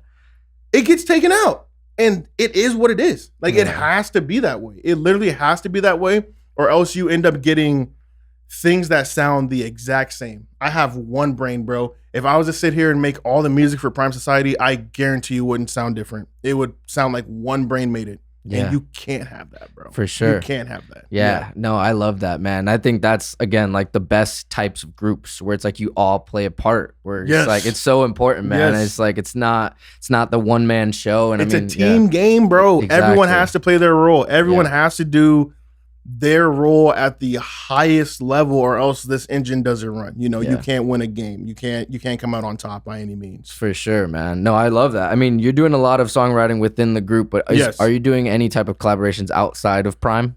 With any other artists or anything like that? Yeah, you know, we really need to get some stuff going with J-Wop. We got to get some stuff going with Damon Logan, Bree Bands, Jiggy. Zeke now. The thing about Jiggy is he just pulls up on us. He'll just show up. Like when I was in the studio on Saturday, he just came in. He pretty much bullied me and Shy into helping him make his song. It sounds amazing, you know. It's like a great product. So hell yeah. I feel like if more people took that approach, obviously that's a very ballsy thing to do. Yeah. But I would be able to get a lot more stuff done. But working with Zeke, working with Tolis. I want to work with Jalopy Bungus here in town. I would love to work with Futuristic. Just it's a matter of time. Yeah, I think that for myself, it just comes down to me locking in and just having some of these managerial duties off of my plate. Like I am literally like booking agent, management, freaking chauffeur. I'm the freaking travel agent, you know, I balance the checkbook, I manage the bank account, I do our taxes. It's like I do all this crap that takes away from me being able to reach out a lot and be able to work with other artists how I'd like to. I would love to work with Marcus, bro. Yeah. I like there's like so many ideas that I have that I would love to just go on and be able to capitalize on, but I think here in the near future, I'll have a lot more time to lock in, dial in. We just got our other studio opened up in the West Side, like Westgate area. So now we have a studio in Tempe and then a studio in Westgate. Beautiful. So East and West Side. So now I literally have no excuse. It's time to get it going. So yeah. You'll be hearing something soon. For sure. You'll be hearing something soon, 100%. I would love to. I mean, we should have a collaboration here. Yes. Like have like a session here. I mean, I'm down. Marks comes through a lot. So yeah, I love it, man. I'm glad that you're so open to collaboration because I think that's such a big thing. And I do want to kind of talk about, like, as we kind of start to wrap up a little bit, I do want to talk about like what you brought up, like being the business side, you know, like, and it's so important and honestly necessary at this point, especially in 2025 where the label's not going to find you. You have to find, or you know what I'm saying? Like, label's not going to find you. You have to put yourself on, and then that's when they hit you up when you already have fan base momentum. So it's like, if you don't even have the ability and or like want to do all of that shit that you're doing, it's hard to even take it to a level where you're even going to make any waves. You know how I said when I was talking about TJ and Logan, I said it's a matter of trust, right? So I feel like when I first started doing this, when I was like 17, 18, I couldn't get what I wanted because I was 17 and 18, and there was no trust from other people in me and in the group. And I didn't know if it was because I'm young, if it's because I'm black. I don't know what it is. Maybe just not good. I don't know.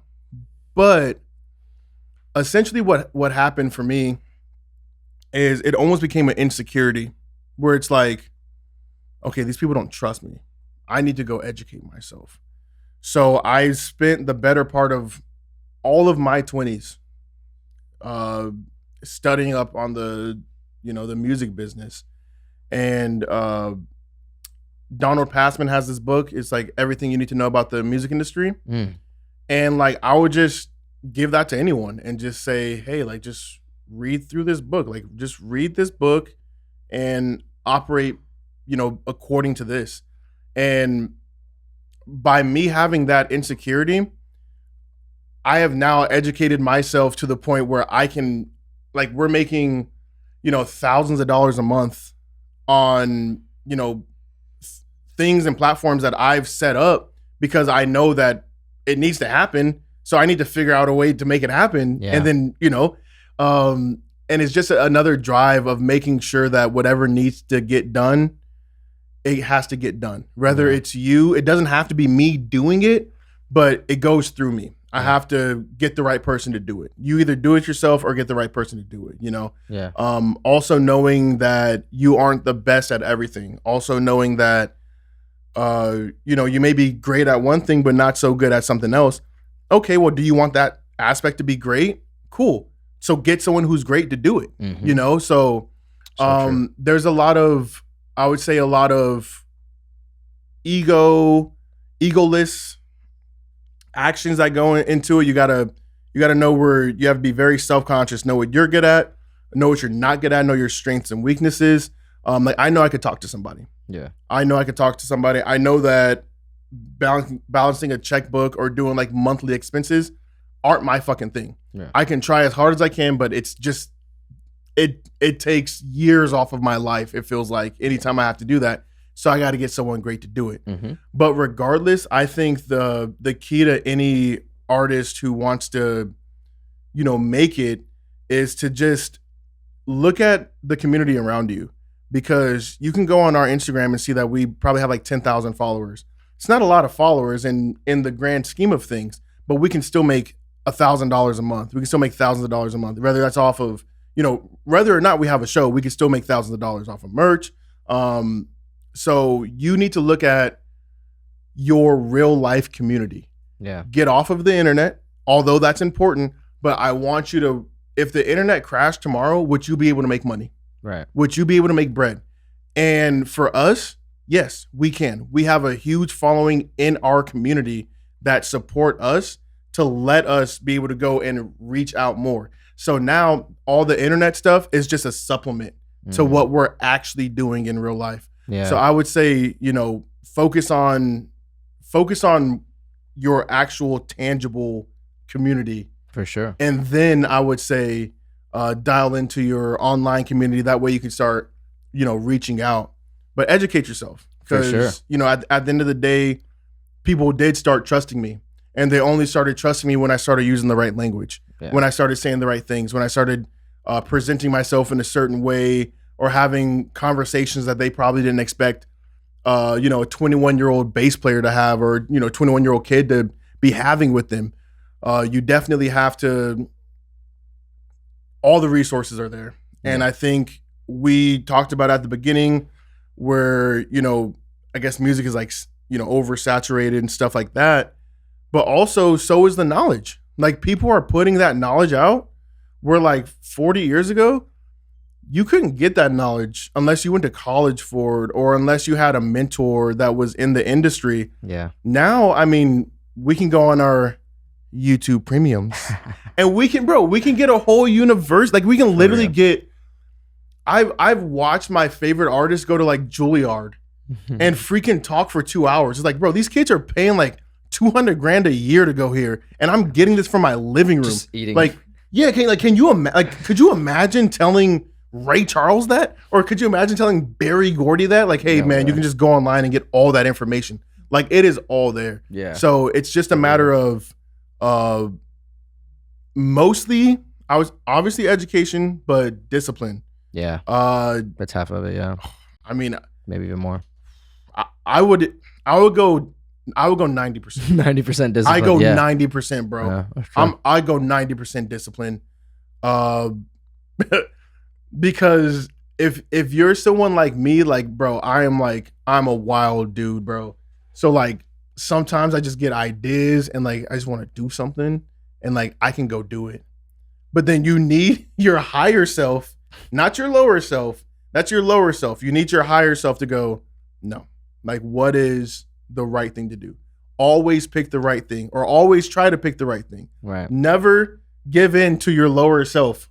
Higher self, not lower self. It's like this constant battle your whole life. Yeah. And as long as you are aware of, like, who you are, what your vices are, it might be weed, sex, I don't know, other drugs, gambling, sleep. It could be like, sleep could be your vice. You just have to know where your vices are and just don't let those, you cannot let those take you out, or you can't let those take you off of your path of what you want to do. You have to be in tune with your higher self a lot more than your lower self. That doesn't mean to not have fun. That doesn't mean, to not have pleasures.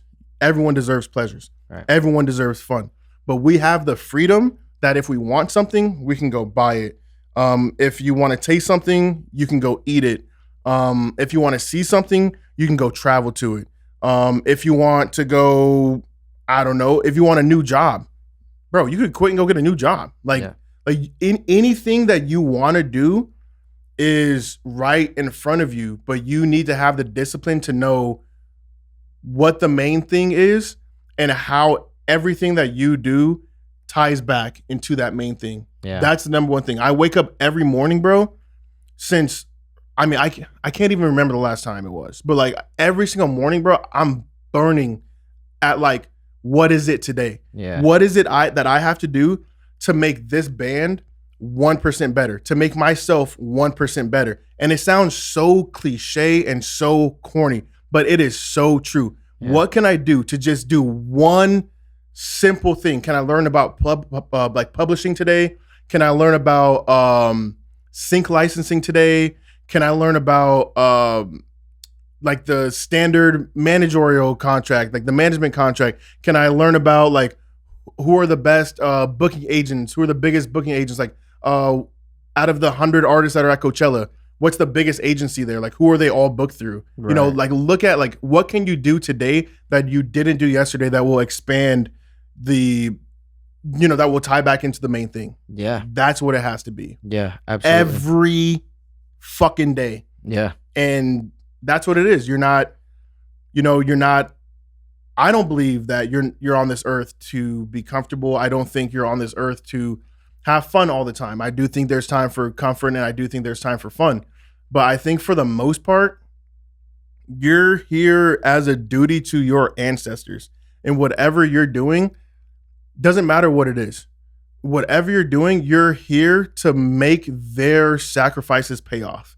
Right. And anytime that I, start being a little bitch, or I'm being a baby, I'm crying about something, or having a pity party, it's like, okay, dude, my ancestors died for me to have this freedom. My ancestors died for me to be able to get fired by a white dude, at my job. And that sounds weird, but it's like, bro, like my ancestors died for me to be able to go to school with all my homies that are black, white, Asian, and otherwise. Yeah. So it's like, you need to understand that like your duty is to make them proud, because they did not have the freedoms that you have. The privilege, yeah. Yeah, you need to understand, whether you're black, Hispanic, whatever, black and brown in America, you are still privileged. Like, I know it's a hot take, whatever, you do still have freedoms that your ancestors did not have. Could you bro, no, that's crazy. Could you imagine our ancestors from 400 years ago having what we have today? No they way. Wouldn't complain. No way. Not once, bro. For sure. But I complain if my freaking shower pressure isn't, good enough. You get what I'm saying, bro? Yeah. My dad has a tub that he grew up taking baths in. He had to go to a well and get the water, and they shared it through the family. Yeah. This is my dad. That's not my granddad or my great granddad. That's my father. Right. So it's like, now I don't have enough freaking pressure, and I'm pissed the hell off because I don't have enough shower pressure. You know what I mean? Yeah. So it's like, you just need to understand the main thing is the main thing. Don't be a bitch, and work on that main thing every single day. Fucking right, dude. I mean, yeah. And this goes for a lot of people that are independent creators, specifically people that have free time to choose your own lives. And I mean, some people are locked into 9-to-5s and do that whole world. And if that's what you do, hey, in your own way, apply yourself to that. If that's what you want to do, and that's what you love to do. Self. Go to the gym, still be a better you. Yeah. No matter what it is, still be a better you every single day. Just strive for it. Even if you regress, still strive to progress. To be, exactly. Yeah, man. I think that's really great advice for people that aren't creators and people who are creators. Yeah. So I think that's just great life advice. And to be, not even 30 yet and already kind of have that mindset, I think is really important to the longevity of your career. Can I say one more thing? Yes. Practice. Yes. Just practice. Yes. Because when the moment arrives, like that moment that you want, when that moment comes, you're not ever going to rise to the occasion, right? You're going to fall back on your practice. Mm-hmm. It's like when you're appearing at the biggest opportunity of your life that you've dreamed about since you were a kid, or in the past year, or that promotion you've been waiting for, and you're in that interview, you need to practice. You have to practice, because when that time comes, it needs to be instinct. It can't be, I'm ready to rise up. No, that moment is huge. You're going to fall back down and remember whatever you practice, and that is going to come out. So make sure your practice is at the highest possible level, that once you get that opportunity, that your practice is already where that opportunity is. Yeah. You do not need to rise to the opportunity, because you are already there, because your practice has been to surpassed. This level. It has been surpassed to that opportunity. You're already ready for the next opportunity. You know what I mean? Because your practice is there. Yeah, I agree, man. I mean, I kind of like apply that to like this podcast in a sense, where it's like, I mean, we're on episode 85 here, which is, crazy, but it's like, it's just so much time. It's like, we're over 2 years into this, you know what I mean? Which is wild. And I want to do this for a very long time, if not forever, as long as I'm in the entertainment industry, you know what I mean? But it's like, there's been a couple guests this year that like, they kind of come to me, and it's like, some like the biggest guests that I could have never like asked for when I first started it, but it's only because I brought it to a certain level. Yeah. You know what I'm saying? But you could have cried about it. You could have cried, oh, I don't have this guest, whatever. Oh, I'm gonna quit the pod. But no, like bro, you 15 episodes in, Dude, but like people do that. How many pods go for 3 episodes or 1 episode and you never see it again? Facts. So a lot of them. It's like, you spent the time and the passion on making this the best product that could. Bro, this is one of the genuinely, like, as far as like what we have here, this is top notch, the best one, man. hands down, I am blessed to be here and to share this room and this space and this time with you, bro. I really But it's like, appreciate you that. could have cried about that, but you put in all that freaking work to make this up here. Hell yeah. Then those people that were already up here were like, dude, why aren't I on that show? Like, what the hell? Like, this dude has this fire ass show and I'm not on there. I need to be on there. And you're over here thinking, man, I wanted to get these guests. But really, you're just grinding, making this better every single day for your own sake, bro. Yeah, man. That's the way to do it. It's like, I mean, I love how like you have so much passion for like what you do the same, and I relate to you in a sense where it's like I love this shit so much. Like every single day I'm like, what is this? And like, I mean, I got 3 interviews this week for this podcast. You know what I'm saying? So it's just like, dang, bro. It's like I just love it so much. It's like that's just the way to do it, though. You know what I'm saying? It's balls to the wall because truth be told, it's gonna get morbid here. You do not know when your last time to be able to. If this is your last interview, bro. Yeah, you have 3 this week, but I don't know what happens after this. Right. I might have just played my last show. I can't go out there and meld it into my last show. I got to put every single thing into every performance, into every interview, into every song, into every studio session. I don't know when. I don't know when it will be my last time. I don't know when I'll ever have a chance to do that again. Yeah. And back to the original point, it's not in your hands. Go balls to the wall. Grind it out. Fuck yeah, dude. The pleasure comes at the end. The pleasure is the journey. It's the work getting to it. That's so true. And I mean, as cliche as it sounds, that's the destination isn't the goal. It's the journey. It's the journey. For it sure. Surely is. Yeah. I love it so much, man. I mean, we got to push people to the new stuff here. You got some new songs that recently came out. Yes. And then do you guys have any new music coming out soon here? That's definitely. So I will say we finally, after months, we got Matt back into the studio to produce. I think that's the last track he's going to produce on this project for us. Okay. But it's called Feel All Over. And it's this, let me mention, Shy actually produced. No shit. This is the first Shy produced like funk song that we're getting. So that's exciting. It's I think it's our best song, you know, and I can't wait for you guys to hear it. When does it come out? It'll be out. Okay. In the future. It'll be out. Yeah, it's cool. Coming. It's coming. It's on the way. It's getting worked on. Yeah. But we do have ISO and Cream out right now. Some incredible tracks. And I think we're just gonna plan on, you know, just keep dropping until it feels right to drop an album, and we'll kind of go from there. But you're doing some shows too. I mean, by the time this comes out, you're doing 2 shows that they won't know about because this will come out after those shows. But yeah, I mean, you guys are always booking. We're always playing shows. So if you want to see us, if you want to see what this dude yapping is all about on stage, like, come see us. You know, pull up to a show if you're in the Phoenix area. If you're on the West Coast, we'll come out to you. If you're anywhere else, you know, freaking comment below and let us know where you are so we can come out and see you. Seriously. You know? And these guys make the people dance. They're so good. I had the pleasure of seeing them at Rebel Lounge at the end of 2024. Awesome show. Loved it. I actually shot some video for you guys. Yes. Dude, there was some shots from there. I was like, dude, that shit looks like a movie, bro. Can I tell you something? Hit me. I've made a lot of money off that video you shot for us. Oh, nice, bro, dude. I've made a lot of money off that. That's like one of the best videos. Like anytime someone's like, "Hey, can you send us a sizzle reel?" I'm like, "Sure." Perfect. Bro, dog. You're welcome. You don't even know that. You don't even know it, bro. And I've sent that. That's been seen by promoters and venues and cool, man. Dude, like that makes me feel good, dude. Yeah, that's a staple for us. Hell yeah, dude. I had a great time. It was an awesome video. I mean, yeah, it was really quick, and I had a great time at the show. You guys fucking kill it, dude. You do so much shit. I'm gonna have to interview this dude. Yeah. I'm gonna fucking interview you, bro, because you do so much stuff. I do and I'm very proud of you, bro. And like the stuff that you're able to balance, how you're able to balance your time, your energy, and you're always you. Every time I've seen you, you've been you. So like that, that's very underrated, bro. Like you've been the same person every single time I've seen you, on camera, off camera.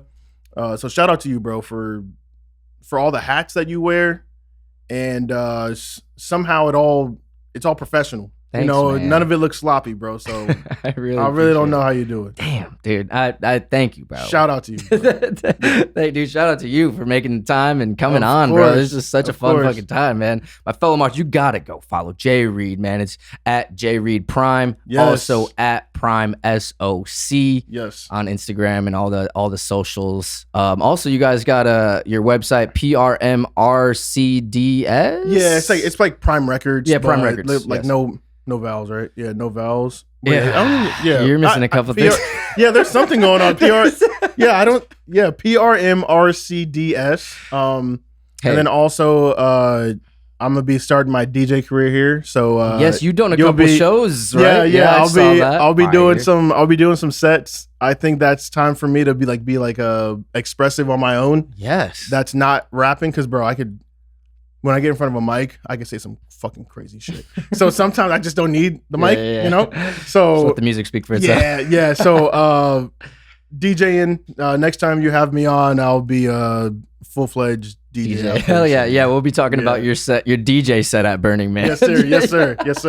Dude. But yes, my fellow Martians, you gotta go follow J Reid, follow Prime Society, and we love you so much. We'll see you next time on Mars.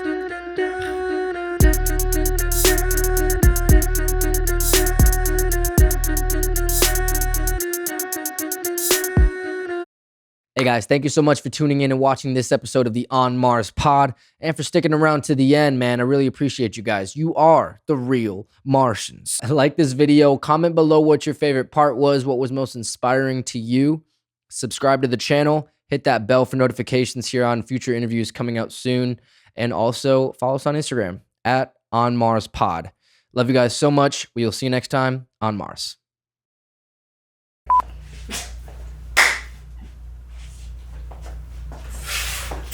Yes, sir. Hell yeah. That's it.